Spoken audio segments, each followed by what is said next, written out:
Bonsoir tout le monde, j'espère que vous allez bien. Merci de nous rejoindre pour une nouvelle émission de PL Club, la seule, l'unique émission en Belgique, en tout cas, centrée exclusivement sur le foot anglais, cette première ligue qui nous passionne tant. Et parmi les passionnés aujourd'hui, il y a Philippe. Tout va bien, Philippe? Très bien, bonsoir. Bonsoir. La forme, Bruno? Grande forme. Allez, on va passer en revue 2 rencontres de cette journée de compétition, mais pas uniquement avec vous évidemment, puisque Christian sera avec nous aussi en liaison avec sa base de données, Christian de Vision du Jeu, qui, comme d'habitude, va analyser les performances de l'équipe, les qualités, les défauts aussi peut-être des équipes concernées. Salut Christian. Bonsoir messieurs, très content d'être avec vous ce soir. Allez, on va décortiquer donc 2 rencontres de cette journée de compétition du week-end prochain. Ce sera la 8e. On en est déjà à 2 mois de compétition. Et moi, j'ai l'impression que les semaines ont défilé à une allure vertigineuse. Est-ce que c'est aussi votre ressenti ? C'était vite, mais ça va aller encore plus vite maintenant parce qu'il y a l'Europe qui s'est rajoutée. En janvier, il y aura la Coupe d'Angleterre, donc on va jouer à Missman aussi, ce qui n'a pas encore été trop le cas pour l'instant. Ça vient de plus en plus vite et on va multiplier les matchs dans les semaines à venir. Et si ça passe vite, c'est peut-être parce qu'il y a de bons matchs. Oui, et puis la monotonie en Première Ligue, on ne connaît pas. Vous avez même maintenant Burnley, sa première victoire, City, sa première défaite. Vous avez des buts et un VAR qui s'endort à un moment donné crucial. On a des trucs incroyable, c'est le propre de cette compétition. Allez, on va aborder dans un instant les 2 rencontres que nous avons choisies pour le week-end prochain. Avant cela, retour, comme d'habitude, sur les plus beaux buts de la 7e journée.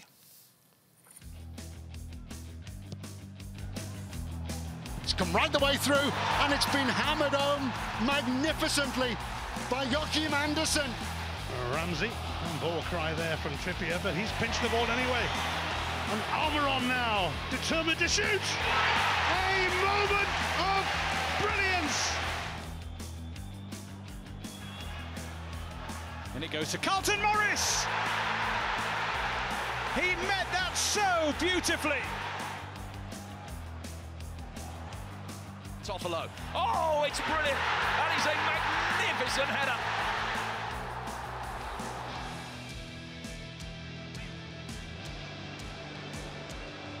Ramsey, there's 5. Brighton blown away. Alvarez straight for goal this time and straight into the top left-hand corner. Colwill. And Mudryk. Special moment for the Ukrainian. Really neatly taken. Beau but, de beaux matchs, des retournements de situation. Bruno, on ne va pas revenir tout de suite sur l'arbitrage? Non, on ne va pas s'énerver tout de suite, non. Non, on démarre gentiment. Ok, on va plutôt parler alors des faits marquants, ceux que nous avons sélectionnés pour le week-end passé. 40% de victoires à l'extérieur, c'est beaucoup. Première défaite de City, c'était la surprise du week-end dernier. Arsenal et Tottenham, les 2 rivaux du nord de Londres, sont toujours invaincus. Bournemouth et Sheffield sont désormais les 2 seules équipes sans victoire, puisque Burnley a gagné mardi à Luton. Christian, 40% de victoires à l'extérieur. Est-ce que c'est un hasard ou il y a une conclusion à tirer? Alors, 2 remarques par rapport à ça. La première, on avait évoqué lors de la saison de la pandémie, on avait vu aussi qu'avec avec les supporters qui n'étaient pas admis dans les stades, on avait vu qu'il y avait énormément, pendant tout un temps, des buts et de victoires à l'extérieur. Et cette saison, c'est la même chose pour le moment, mais il y a la deuxième remarque, c'est la théorie des grands nombres en statistique. C'est qu'en fait, c'est une période courte maintenant. Il faut voir sur la saison, je crois que ça va s'équilibrer. Mais actuellement, on est quand même entre 10 et 11% de plus de victoires à l'extérieur par rapport à la saison passée. C'est quand même étonnant. Oui, mais comme le dit Christian, c'est sur une période trop courte pour en tirer vraiment une conclusion. Ça devrait normalement s'équilibrer au fil de la saison pour entrer dans des chiffres relativement habituels. C'est une constante, les victoires en déplacement. Et ce n'était pas par hasard qu'on avait une différence pendant la pandémie. Comme il l'a dit, c'était l'impact du public, évidemment, qui peut jouer beaucoup sur un match. Donc je pense que ça va rentrer dans l'ordre d'ici la fin de la saison. Et il y a peut-être moins de partage aussi, sans doute. Peut-être, c'est possible. Ok, allez, on en vient au week-end prochain. 2 rencontres, évidemment, sortent du lot. La première va opposer Brighton à Liverpool.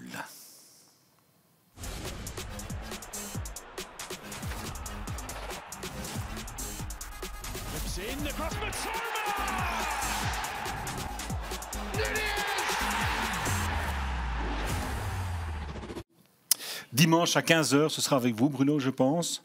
Ah oui, tout à fait. Deux équipes qui ont déjà fait de très bonnes choses dans cette compétition. On a souvent loué leur qualité, mais qui ont connu quand même chacune une grosse désillusion le week-end dernier. Mais des désillusions différentes, je dirais. Oui. Ce qui est incroyable du côté de Brighton, c'est que la même semaine, on parle de De Zerbi comme priorité numéro 1 pour aller au Real. Et le week-end, il s'en prend 6. Bon, on sait déjà qu'ils ont la meilleure attaque de la compétition, mais ils encaissent autant de buts qu'une équipe comme Luton. Donc là, il y a un petit problème. Et c'est parfois surprenant de se dire que là, dans la sélection anglaise de Southgate, il prend Dunk, une équipe qui encaisse beaucoup. Par contre, ils sont battus, ils s'en ramassent 6, mais ils ont plus de 60% de possession de balle, ce qui veut dire que jusqu'au bout, De Zerbi ne va rien changer à sa façon de faire. C'est ça. Christian, Brighton restait quand même sur 3 victoires en Première Ligue contre Newcastle, quand même, à Manchester United et contre Bournemouth, avec au total 9 buts marqués et puis patatras. Faut-il s'inquiéter? Bruno s'inquiète pas. Non, je pense que c'est le prix à payer pour les choix offensifs qu'il a décidé de faire depuis qu'il est arrivé avec cette équipe. Il a décidé de marquer des buts, il a décidé d'être potentiellement et offensivement présent. C'est une équipe qui est très forte en possession de balle, mais voilà, il y a des accidents qui vont arriver. C'est arrivé contre West Ham, c'est arrivé maintenant contre Aston Villa. Voilà, la seule chose qui est inquiétante, c'est si on veut progresser et arriver à une étape supérieure dans les résultats, il va falloir faire des résultats contre les équipes du top, et on va voir après avec l'infographie que ce n'est pas le cas pour le moment. Et donc là, il faudra peut-être accepter, comme même Pep Guardiola l'a fait avec Manchester City, de pouvoir des fois faire le dos rond et de pouvoir essayer de marquer des buts en transition rapide ou sur phase arrêtée, ce qui n'est pas le cas pour le moment encore pour eux, en tout cas sans penalty. Et ça leur permettra d'être vraiment un candidat au top 4. Vous vouliez ajouter quelque chose, Philippe? Je crois aussi que c'est la première victime de la multiplication des matchs. Ils ont joué la semaine passée en Coupe de la Ligue, ils ont été battus par Chelsea 1-0. Ils avaient joué en Coupe d'Europe, c'est tout nouveau pour eux. Donc il y a, je pense, dans l'équipe une certaine fatigue mentale qui apparaît déjà. Notamment un joueur comme Mitoma qui me déçoit un petit peu sur son rendement habituel, il est différent. On va voir, hein, ils jouent Marseille, ils vont jouer Liverpool, ça ce sont des tests vraiment importants dans les semaines à venir. De Zerbi est mis sous pression, c'est vrai qu'il était cité au Real, mais en conférence de presse il a dit je ne veux pas parler de ces matchs, je veux parler de l'investissement mental justement des joueurs dans les matchs qui viennent maintenant. S'il y a encore 2 nouvelles défaites qui viennent, ça ferait 5 défaites en 6 matchs, ça ferait beaucoup. Christian, contre le top 7, au niveau défensif, c'est pas extraordinaire. Hein. Et 2 matchs, 2 défaites, on va le voir sur l'infographie. Là, il y a cette défaite à West Ham qui, au moment où ils ont perdu, ils étaient 3e. Alors c'est vrai, là, ils avaient aussi quelque chose comme 75% de possession de balle, mais comme on l'a dit, c'est le prix à payer. Et là, ici, c'est 60% de possession de balle contre Aston Villa, mais il y a 6 buts encaissés. Donc ça, c'est la réalité des chiffres contre la réalité des choix offensifs et les résultats qui en découlent. Donc là, il va falloir maintenant être meilleur, parce que gagner contre les petits, oui, c'est bien. Maintenant, on sait qu'ils ont leur place à cette 6e, 7e place dans le classement. Maintenant, il va falloir prouver contre les équipes du top, et pour le moment, ce n'est pas encore le cas. Ils ont gagné quand même contre Newcastle et Manchester United, mais c'est vrai que ces équipes étaient dans un creux. Maintenant, il faut parvenir à prendre des points contre ces équipes-là lorsqu'elles ont... Allez, au top. Liverpool, justement, c'est un bémol par rapport à ces résultats-là, parce que depuis De Zerbi est là, il n'a jamais perdu. Avec Brighton contre Liverpool, c'était un 3-3 pour son tout premier match, avec le triplé de Trossard. Ils ont été battus en coupe. Ils ont perdu 2-0, 3-0 lors du match de Ligue qui a été joué à Brighton. Donc ça, c'est plutôt un aspect confiance pour l'instant. On a vu ici sur les images des buts encaissés. La défense est déchirée sur 2 passes. Vous ne pouvez pas laisser Aston Villa 19 frappes, dont 9 cadrées. Je dis, si vous faites ça même face à Liverpool, mais ils vont être massacrés aussi, c'est pas possible. Au niveau des performances offensives, Christian, on a donc toujours le même registre avec De Zerbi, le jeu dominant placé. Oui, on en parle souvent. Il faut vraiment rendre hommage, parce qu'il y a des entraîneurs qui qui ont décidé de suivre une philosophie de jeu et de la garder quoi qu'il arrive. Il fait partie de ces entraîneurs-là, on le voit sur l'infographie. Il y a ce jeu dominant placé, il y a l'utilisation de la zone optimale. On l'a montré la semaine passée avec les images. C'était vraiment impressionnant et c'est vraiment beau à voir. Et c'est pour ça qu'on cite De Zerbi dans une équipe aussi prestigieuse que le Real Madrid, parce qu'il va falloir là aussi être très fort au niveau du jeu dominant placé. Et c'est le cas, cette zone optimale, cette recherche de passage par les flancs. Je crois qu'ils n'ont qu'un but dans le passage par l'axe de plein jeu. Donc voilà, il y a un choix qui est fait. C'est un peu comme Arteta, il a décidé qu'il voulait absolument rien changer, il veut la possession de balle et il veut absolument s'imposer dans les 16-20 derniers mètres. Et pour le moment, ça fonctionne bien, sauf à quelques exceptions quand il y a des accidents. Attention quand même, Bruno, Philippe, Brighton joue ce jeudi à Marseille en Europa League avant d'aller à Liverpool. Oui, battu aussi Brighton par l'AEK Athènes lors de la première. Philippe l'a souligné, c'est un autre monde aujourd'hui de jouer ces 2-3 matchs par semaine, comme les grands. Et donc si Brighton se veut grand, à un moment donné, il va falloir assumer ça aussi, ce qui veut dire assumer un noyau aussi. Hein. L'adversaire ce week-end de Brighton, c'est Liverpool. Liverpool qui, par parenthèse, accueille l'Union Saint-Gilloise, quand même, on va le souligner ce jeudi. Les Reds sont 4e, ils ont subi leur première défaite de la saison à Tottenham. Christian, défaite qui, on l'a tous constaté, n'aurait jamais dû arriver en fait. Non, c'est un fait, je crois qu'on en parle partout. On a vu cette semaine aussi sur les réseaux sociaux, ils ont aussi diffusé les images de la communication entre le VAR et l'arbitre et donc cette mauvaise interprétation des images. Voilà, c'est quelque chose qui n'a pas été favorable pour eux, malheureusement. C'était une très belle transition. C'était, comme peut le montrer Liverpool cette saison, c'est une équipe très, très solide, très forte. Et donc, en 2 passes, ils ont réussi à se retrouver dans cette situation rapide avec quand même un très beau but qui malheureusement est annulé. Voilà, il y a des journées comme ça se passe pas bien, c'est pas favorable, c'est une grosse erreur humaine de la part du VAR. Voilà, mais je pense que ça fait partie des aléas du foot. Cela dit, c'est pas pour ça qu'ils auraient gagné le match. Même si le but avait été accordé, c'était un autre scénario de match. Tottenham a dominé comme une partie de la rencontre. Il y a eu des moments forts des deux côtés. Et puis, il ne faut pas oublier que Liverpool, depuis la saison, a pas mal de réussites dans pas mal de matchs. Oui. Et dans ce match-là, il n'y a rien qui a fonctionné. À Newcastle, notamment. Parce que les 2 exclusions, elles sont justifiées. Il n'y a rien à dire, je pense. Il y a quand même presque une faute professionnelle de la part de Diogo Jota au moment où il prend sa 2e jaune, 2 minutes après avoir pris la première. Dans la situation où se trouve son club à ce moment-là, et puis le but contre son camp dans les arrêts de jeu, c'est se dire c'est vraiment un jour où ça voulait pas rigoler, quoi. C'est clair. Ça n'empêche que Klopp souligne, et il a raison, c'est la première fois qu'on voit un cas de figure comme celui-là, où les gens, le personnel lié au VAR voient que le but est valable et n'arrivent pas à le communiquer à l'arbitre. Là, on est dans un truc qui dépasse... Il y a une raison objective. J'ai vu le responsable de l'arbitrage anglais sur Sky, et il dit, mais on ne peut pas le faire, parce que c'est aller à l'encontre des règles, les lois du football. Et donc, en fait, le vrai problème, pour moi, c'est qu'on se rend compte que face à une injustice flagrante, le corps arbitral préfère choisir le respect total des règles plutôt que la justice. Parce qu'ils auraient pu dire on arrête le match. Ils auraient pu faire comme dans le match avec Bielsa, qui était coach de Leeds à l'époque, où il avait laissé ses joueurs. À quel moment on doit arrêter le match? Non, mais il avait dit à ses joueurs on met le ballon au sol et allez marquer le but. Ils auraient pu faire ça. C'est vrai, oui. Mais l'arbitre répond non, ça on ne peut pas faire. Ça s'est passé un jour avec Wenger. Oui, ça s'est passé avec Bielsa aussi à Leeds. Mais il a dit c'est une décision du coach à ce moment-là, c'est pas une décision de l'arbitre. L'arbitre ne peut pas décider ça, mais il peut très bien aller parler au coach et dire laissez l'équipe marquer, le but était valable. Peu probable, mais Klopp souligne le fait qu'on pourrait demander de rejouer le match. Je ne sais pas si ça va. Je ne sais pas. Aujourd'hui, on ne sait pas si ça va être la position officielle de Liverpool, mais Klopp l'a souligné dans une interview récente. Donc je pense que c'est hier matin, que ce match devrait normalement être rejoué, mais qu'il n'a pas beaucoup d'espoir. Non, ça je pense évidemment que c'est totalement exclu. Brighton a reçu 3 fois les excuses la saison dernière Arsenal aussi. Ils n'ont pas rejoué les matchs pour autant, ça ne se fera pas. Allez Christian, on va voir avec vous les buts qui ont été validés à l'occasion de cette rencontre. Et comme on l'a dit, oui, peut-être qu'effectivement Brighton aurait pu s'imposer, mais malgré tout, ce but annulé a eu beaucoup de conséquences. Et les circonstances de jeu aussi. Oui, comme disait Philippe, c'est quand rien ne va, rien ne va. Donc là, il y avait vraiment ce but n'a pas été validé. Puis alors, dans la foulée, comme l'expliquait Bruno, directement, il y a à nouveau ce magnifique but de Son qui vient se présenter au cordeau dans la première zone.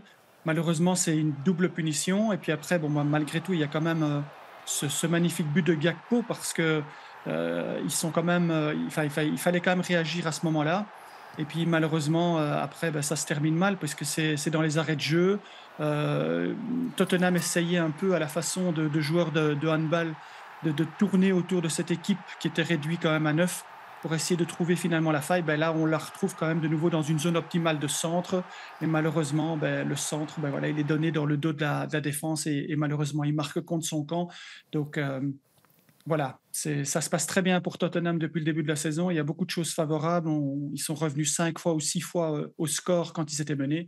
Pour Liverpool, ça ne s'est pas bien passé cette fois-ci. Non, et pour Liverpool, ça peut laisser des traces, parce que, il y a les suspensions de Jota, Gakpo qui, en marquant, se blesse. Ça change tout aussi pour les changements que Klopp a dû faire, bien pour sûr. Les changements et pour la suite aussi, parce que Gakpo, il pourrait être blessé pendant plusieurs semaines.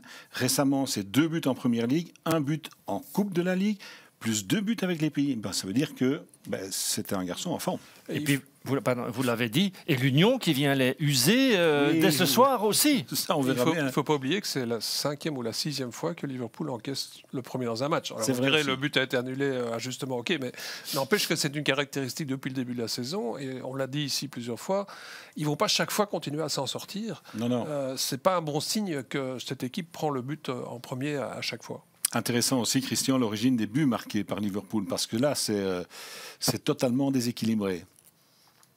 Oui, alors évidemment, il y a les circonstances de jeu qui font que ça ne s'est pas bien passé, mais ça n'enlève pas le fait qu'il y a tellement un grand déséquilibre dans cette équipe au niveau de la construction, au niveau de l'origine des buts.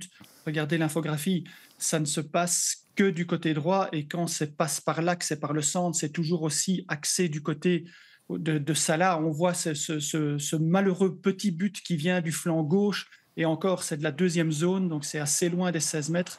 C'est quelque chose qu'il faut... C'est pas la première saison, je crois que c'est la 3e saison de suite qu'on parle de ce déséquilibre entre la droite et la gauche. Liverpool doit absolument avoir une autre option que ce côté Salah complètement, ou ce passage par l'axe, mais toujours tiré sur le côté droit. Il faut absolument maintenant pouvoir être performant de ce côté gauche pour avoir beaucoup plus d'options cette saison. Quand on a Salah, forcément... On a tout. On a tout, oui, mais on a surtout envie d'aller jouer avec lui, ou dans sa zone. Mais oui, évidemment. Salah, buteur, et Salah, passeur. Il ne faut quand même pas oublier ce rôle-là. Il vous envoie des passes de finition dignes d'un De Bruyne aussi. Mais bien sûr, ce sont des passes de but sur le but annulé face aux Spurs. La passe, elle est absolument prodigieuse. Lumineuse. Mais oui. Lumineuse. Allez, on enchaîne avec l'autre affiche du week-end, encore plus alléchante, je vais dire. Arsenal face à Manchester City. The Premier League. The most watched league in the world. For a reason.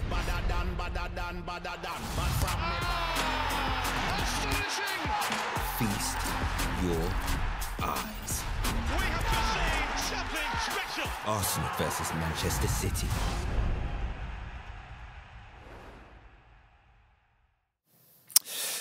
Eh bien, ce choc, il aura lieu dimanche à 17h30 et on sera tous comme le gamin, là, avec les yeux écarquillés. Le 2e de la saison dernière contre le champion en titre. Un petit point d'écart entre Arsenal et Manchester City. Attention, on va rappeler quand même que lors du Community Shield, Arsenal a battu City. Mais c'était au tir au but. Oui, parce que sinon, c'est 9 défaites de suite quand même pour les Gunners face à City, et notamment celles de la saison dernière qui ont quand même été assez déterminantes. Est-ce qu'ils sont vraiment en état actuellement d'aller chatouiller City? Bon, c'est vrai que aussi probablement sans Saka. Oui, c'est ça. Ils ont ça. Ils ont une Saka dépendance. C'est ce que souligne la presse anglaise pour l'instant. Ils ont été battus en Ligue des Champions quand même à Lens. C'est pas un très très bon résultat. Ils n'inspirent quand même pas une super confiance depuis le début de la saison. Alors on peut dire City a été battu 2 fois aussi, c'est vrai, par Newcastle en Coupe de la Ligue et puis en championnat de manière assez surprenante. Mais là, justement, eux, en Ligue des Champions, ils sont un petit peu en difficulté à Leipzig. Et là, ils sont peut-être en train de développer une Doku dépendance, puisqu'ils montent, ils donnent un but et un assist. voilà, je crois qu'ils ont beaucoup plus de réserves derrière sur le banc pour pouvoir réagir face à des situations plus compliquées. Je les donne vraiment favoris dans la rencontre face à Arsenal. On verra en tout cas Arsenal le week-end dernier. C'est vrai qu'il y a eu la défaite à Lens ici à mi-semaine. Le week-end dernier, c'était 0-4 à Bournemouth, mais je pense qu'ils se sont imposés quasiment. C'était très facile pour eux. Oui, en marchant. Christian, on va d'abord s'intéresser à l'aspect défensif d'Arsenal, en première ligue en tout cas, parce que là, il y a quand même quelque chose de, je vais dire, de tout à fait étonnant quand même. Oui, ce qui est étonnant, c'est que défensivement, ils ont encaissé tous leurs buts de plein jeu sur des reconversions rapides. Et en plus, tous ces buts sont encaissés à domicile. C'est étonnant, c'est la meilleure défense en déplacement, 0 but encaissé. Par contre, à domicile, déjà 6 buts, c'est quelque chose pratiquement d'inconcevable parce que ce n'est pas contre des ténors, à part contre Tottenham, mais ils ont encaissé 2 buts contre Fulham. Donc là, il y a quelque chose à rectifier. Et c'est aussi dû au fait que, comme De Zerbi, il a décidé de faire du jeu de menant placé et donc d'être sujet à des reconversions rapides, sauf que là, l'adversaire en marque beaucoup trop. Et 4 depuis le début de la saison, c'est évidemment beaucoup trop pour une équipe comme Arsenal s'ils veulent revendiquer quelque chose en fin de saison. Arsenal, c'est donc le plein à l'extérieur, 2 partages contre Fulham et Tottenham à domicile. On se découvre peut-être encore un peu plus à domicile qu'à l'extérieur, Bruno ? 60 000 personnes qui vous poussent, ça aide aussi. Je pense qu'un atout quand même si c'est plus psychologique qu'autre chose et qu'on est complètement hors d'une technique de jeu, c'est une équipe toujours invaincue aujourd'hui. Je pense qu'on s'accroche à des choses comme cela quand on affronte un adversaire comme Manchester City. Donc un partage, s'ils y arrivent, ce serait une très bonne opération pour eux. Christian, pour ce match au sommet, on peut peut-être repartir aussi, et Philippe en a déjà un tout petit peu parlé, de ce qui s'est passé la saison dernière entre ces 2 équipes en Première Ligue. 2 larges victoires de City. Oui, et surtout, je vais dire un changement de rythme et de niveau de jeu en 2023 parce que Arsenal avait cette avance. Ils ont commencé à encaisser beaucoup de buts sur reconversion rapide, ils ont encaissé des buts sur phase arrêtée, sur corner notamment, et je crois que c'est pour ça, à mon avis, que Ramsdale aussi paye un peu les pots cassés actuellement. Mais qu'est-ce qui s'est passé? C'est que Pep Guardiola, il a décidé, on le voit sur l'infographie, il a décidé de faire le dos rond dans des matchs importants. Et là, les 2 matchs se sont joués en fait sur des reconversions rapides. Et c'est comme ça qu'il a su surprendre son ami, qui lui n'a absolument pas voulu changer sa tactique de jeu. Et le problème actuellement, c'est que dans ce match de dimanche, ça va se passer sur une reconversion rapide parce que ces équipes sont très fortes défensivement quand ils ont le temps d'avoir un bloc en place. Donc, le gros problème d'un côté, c'est Arsenal qui encaisse énormément sur transition rapide 4, c'est une des plus mauvaises équipes. Par contre, pour le moment, Manchester City n'a pas encore eu besoin de marquer de buts sur reconversion rapide. Ils n'ont pas encore marqué cette saison. Ça, c'est aussi quelque chose qu'il va falloir rectifier si on veut surprendre cette équipe d'Arsenal. Donc, on essaye de voir, c'est surtout ça le point d'inflexion de ce dimanche, c'est de se dire, est-ce que Arsenal peut réduire le nombre de buts sur transition et est-ce que Manchester City va pouvoir en marquer plus qu'ils en ont marqué pour le moment? Ça a bien marché la saison dernière pour City sur les reconversions rapides. Guardiola s'en souvient. Mais Arteta aussi, je crois. Tout le stade s'en souvient. Quand ils sont venus gagner à l'Emirates, ils ont refroidi un petit peu les ardeurs de leur adversaire. Là, c'était vraiment venir dire à ce moment-là, nous serons champions. Hein. Et puis on a eu le sentiment que Arsenal était complètement piégé par la disposition tactique et le choix. On se souvient de Haaland qui était le passeur, De Bruyne le marqueur. On avait inversé un peu les rôles et ça les a complètement déstabilisés dès le début de la rencontre. Ils n'ont jamais su retrouver un plan B. Et ça, c'est peut-être que Christian me démentira, mais peut-être que c'est une des qualités que City a réussi petit à petit à développer, c'est d'avoir un peu plus un plan B aujourd'hui, avec des joueurs comme Alvarez, avec des joueurs comme Doku. Il faudra se méfier des changements et des changements de rythme et des changements tactiques que Guardiola proposera dans son schéma dimanche. Doku, c'est un sacré plan B. Hein. Bah oui, on l'a encore vu en Ligue des Champions face à Leipzig. C'est vrai qu'en plus il est titulaire, lui, c'est même pas un plan B, il est dans le plan A pour l'instant. Quelle vitesse, quel enchaînement, enfin quel joueur. Exactement. Pour revenir à Arsenal, Christian, c'est la meilleure équipe aussi sur phase arrêtée. C'est toujours un plus et c'est toujours intéressant. Ça, c'est bien, évidemment, parce que c'est aussi, en fait, la conséquence du jeu dominant placé. Hein. Donc, on a la balle, on crée des fautes, on crée des corners.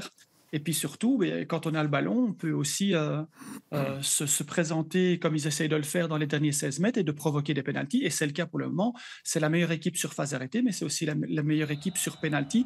Donc c'est la conséquence de tout ça. Et les 3 buts à Bournemouth la semaine passée, sur les 4, il y a 2 pénaltys et une phase arrêtée. Donc c'est un atout, je le dis depuis qu'on fait l'émission. Il y a des équipes comme Brentford et autres qui sauvent chaque année leur saison en marquant 40% de leurs buts sur phase arrêtée. Une équipe du top qui veut revendiquer la première place et être champion doit avoir son quota de buts sur phase arrêtée. Et pour le moment, c'est largement le cas. Et si ça continue comme ça, peut-être qu'ils auront besoin de moins de buts sur jeu dominant placé et se concentrer un peu plus sur les transitions offensives. Donc bravo à eux pour le moment sur les phases arrêtées. Ouais, on dit souvent... Oui, mais c'est un but sur pénalty. D'abord, les pénaltys, il faut les convertir, mais il faut se les créer. C'est la preuve qu'il y a la pression qui est mise sur l'adversaire. Ils ont été aidés parce que du côté de Bournemouth, les fautes étaient grossières. Mais je voulais rebondir sur l'image qu'on a vue de Joa sur les pénaltys transformés. Saka, je pense que c'est Saka qui est le leader de la décision sur les pénaltys. Il laisse Ødegaard qui le remercie. Et puis, ces 2 joueurs-là vont laisser Havertz aller donner et pour qu'il puisse marquer son premier but. Ce qui veut dire aussi... Heureusement qu'il l'a marqué. Oui, mais ce qui veut dire aussi qu'il y a un état d'esprit, un état d'être vraiment très très chouette dans ce groupe-là et avec ça, vous pouvez aller loin. Allez, Manchester City, il y a eu une belle victoire ce mercredi en Ligue des Champions 1-3 à Leipzig. But d'Openda aussi, il faut le rappeler pour Leipzig. But de Doku, on en a parlé. Mais sur le sol anglais, c'est 2 défaites d'affilée à Newcastle en Coupe de la Ligue et à Wolverhampton en Première Ligue le week-end dernier. C'est la preuve que City n'est pas invincible. C'est une équipe extraordinaire, peut-être la meilleure d'Europe. Mais ce sont des battus extraordinaires. 68% de temps de jeu, 23 tirs contre 3 pour le vainqueur, les Wolves. Vous imaginez pas, ils ont un tir cadré, ils marquent 2 fois. Il n'y a aucune inquiétude. Ce sont des faits et vous ne concluez pas, ce qui arrive quand même de temps en temps. Alain ne peut pas réaliser un triplé tous les week-ends. Voilà, et c'est ce qui manquait un peu au début de saison de City, c'est qu'ils avaient tout gagné jusque-là. D'habitude, ils commencent un petit peu, pas en dessous, mais un peu moins en forme que quand ils terminent la saison, où là, ils sont inarrêtables. Donc à un moment, on sentait que ça devait arriver. C'est un peu curieux que ce soit à Wolverhampton. À Newcastle, c'est moins curieux, parce que c'est pas tout à fait la même équipe qui joue. Et jouer à St. James's Park, ça reste quand même quelque chose de difficile. Je crois que le PSG sera d'accord avec moi. Donc voilà. Je suis pas vraiment étonné du fait qu'ils perdent des points. Je serais pas vraiment inquiet non plus. Je suis pas vraiment inquiet non plus. Alors en Angleterre, on est déjà inquiet sur Haaland. Il marque plus depuis 3 matchs. Oui, mais ça, c'est toujours. C'est une blague. C'est une blague. C'est vraiment une blague, parce que être inquiet pour un joueur comme ça, à moins qu'il soit blessé, je vois pas pourquoi on serait inquiet. Il va marquer. Ce sera peut-être ce dimanche. Ce sera peut-être pas ce dimanche non plus. Oui, bien sûr. Maintenant, est-ce que en cas de victoire des Gunners, est-ce que là, on ne va pas devenir très légèrement inquiet ? Peut-être. Moi, ça me surprendrait, très honnêtement, sur la forme des 2 équipes actuellement. J'accepte le match à Wolverhampton, mais Arsenal ne m'a pas convaincu depuis le début de la saison. Je pense qu'il y a eu trop de déstabilisation de l'équipe, avec l'intégration d'Havertz notamment. Rice, bien sûr, c'est un plus, mais changement de gardien. Changement de gardien, changement sur la ligne défensive aussi. Partey qui joue puis qui est blessé. Enfin, Trossard qui ne semble pas totalement intégré dans l'équipe, même s'il a été maintenant blessé. Oui, non, il a été titulaire, mais ils perdent le match à Lens. Lens qui est quand même en grosse difficulté dans le championnat français. C'est une défaite vraiment inquiétante, celle-là, pour le coup.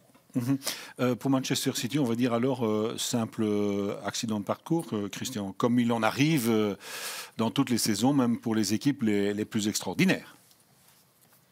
Oui, et puis il faut quand même qu'ils perdent de temps en temps, sinon il ne va plus y avoir d'enjeu dans cette première ligue. Là, évidemment, il faut toujours des circonstances défavorables. Bruno a expliqué et a détaillé les différentes statistiques de jeu. Voilà, il y a une accélération du rond central et puis voilà, puis c'est encore une situation et comment une situation défavorable. Alors là, il y a ce magnifique coup franc et il a marqué aussi un but comme ça en Ligue des Champions contre l'Étoile Rouge de Belgrade. Donc lui commence à marquer des coups francs magnifiques, ça fait du bien. Et puis après, il y a encore ce but derrière qui malheureusement voilà, ça c'est comme dit Bruno, il a eu un tir cadré, ils ont marqué 2 buts. Donc on ne savait pas faire autrement pour ce match-là. Et voilà, c'est bien pour le championnat. Guardiola était dans la tribune. Est-ce que c'est ça l'explication? Il était sur un lit d'hôpital aussi et ça ne les empêchait pas de gagner. Hein. C'est vrai, c'est vrai. Bon, on va rappeler quand même que contre Arsenal, évidemment, De Bruyne n'est toujours pas là. Rodri, suspendu. Oui. C'est sa 3e journée de suspension après sa carte rouge. Ça coûte cher, parce que l'absence de Rodri coûte cher. Ouais. Ça coûte cher. Par contre, Bernardo Silva est de retour. Puisqu'il a joué joueur. On en a parlé en long et en large dans l'Europe des 11 il n'y a pas si longtemps. Il y a Grealish qui est de retour aussi, puis il y a ce jeune joueur, j'ai oublié le nom maintenant, de 18 ans, dont il dit tellement de bien, Guardiola, il est monté aussi en Ligue des Champions. Je crois qu'ils ont beaucoup plus de ressources, très honnêtement, dans leur banc de réserve. Il y a plus de talent que du côté d'Arsenal pour l'instant, et donc la possibilité de s'adapter à cette situation-là et à ce match particulier-là, il le connaît particulièrement bien aussi, Arteta. Il sait comment piéger cette équipe-là. Ça va être très compliqué, je pense. On est quand même d'accord pour dire que si Arsenal veut être champion, ils doivent gagner. Ils doivent gagner ce genre de match. Ils ne peuvent pas, en tout cas, faire 0/6 contre Manchester City à chaque fois. Une 10e défaite de suite face à Manchester City en championnat, c'est pas possible. Christian, un dernier mot sur City. Le programme des Citizens, c'est pas pour rigoler, ça. Ah non, c'est vraiment pas pour rigoler, parce que là, on va vraiment avoir une vue d'ensemble sur les qualités de cette équipe pour cette saison, parce que comme le dit Bruno, si c'est 0/6, ça va être la catastrophe. Mais regardez le programme qui les attend jusqu'au 5 décembre. Il va y avoir Arsenal, Brighton, Manchester United. Alors, un petit répit avec Bournemouth, mais on ne sait jamais. Chelsea, Liverpool, Tottenham, Aston Villa. Il n'y a que du top, donc là... On en saura plus le 5 décembre parce que cette série-là sera vraiment primordiale pour attaquer les fêtes. Oui. Tout en sachant qu'aujourd'hui, ici et maintenant, ils sont champions de tout. Donc c'est confortable comme situation. Ils sont champions de tout. Oui, tout à fait. Mais dans le foot et dans le sport, en général, il faut confirmer. Évidemment. Mais le programme, c'est quand même du lourd, sans compter les matchs de Ligue des Champions, sans compter les rencontres internationales. Mais bon, voilà, comme on dit à Bruxelles, ils savent la compte. D'où la Coupe de la Ligue, je pense, très légèrement balayée sous le tapis. Bien sûr, mais c'est pour ça aussi qu'ils ont un effectif important. Évidemment. Des deux côtés, que ce soit Arsenal, que ce soit Manchester City. Mais il ne faut pas trop de blessés. Non, voilà, Arsenal a été un peu trop déstabilisé pour être vraiment à 100% en confiance pour aborder ce match-là. Alors je leur souhaite pas du tout de perdre, c'est pas la question, mais j'ai l'impression qu'ils sont quand même un petit peu tendus et il faut pas oublier ces matchs à domicile compliqués contre Fulham, contre Tottenham. Voilà. Voilà, on a fait un petit peu le tour de la question de ces 2 matchs au sommet du week-end prochain. Voici d'ailleurs le programme complet de cette journée de compétition avec des rencontres intéressantes. Le Tottenham, ce sera la première rencontre de cette journée. Goals of the Day, ce sera avec vous, Philippe? Oui, on va suivre Manchester United qui est vraiment un gros problème. Qui est mal, hein? Très très mal. Crystal Palace, Nottingham Forest. Et puis, on en a parlé, Brighton-Liverpool, West Ham-Newcastle, c'est intéressant aussi ça. Arsenal, Manchester City. Christian, ce sera évidemment Arsenal-Manchester City, le match que l'on va vivre sur nos antennes avec vous, avec l'application Discord. Vous nous rappelez encore une fois le principe de cela? Parce que ça marche, hein? Oui, ça marche très bien maintenant. Je pense qu'on a passé les 200 abonnés qui interagissent pendant le match à différents niveaux. Et donc, lors de chaque journée de championnat, il y a un match principal. Ça sera notamment Arsenal-Manchester City dimanche. Et je retrouve les abonnés 15 minutes avant le coup d'envoi et on échange sur les modèles de jeu. Je réponds à leurs questions.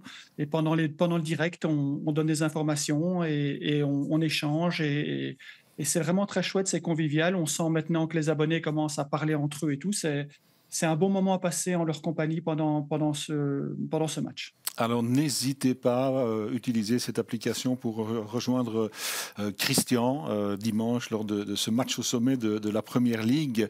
Et puis n'oubliez pas aussi de nous rejoindre sur les différents réseaux sociaux, Facebook, Twitter, Instagram. Si vous n'y êtes toujours pas, rejoignez-nous. On en sera ravis. Prochain rendez-vous de Pied le Club. Dans 15 jours. Dans 15 jours, bien sûr. Trêve internationale. Puisqu'il y a la trêve internationale. Merci Bruno, merci Philippe, merci Christian. On vous retrouve donc lors de la 9e journée de championnat pour préfacer la 9e journée de championnat. Et merci à vous de votre fidélité, bien entendu. Passez une belle semaine et un très beau week-end. À très bientôt. Bye bye.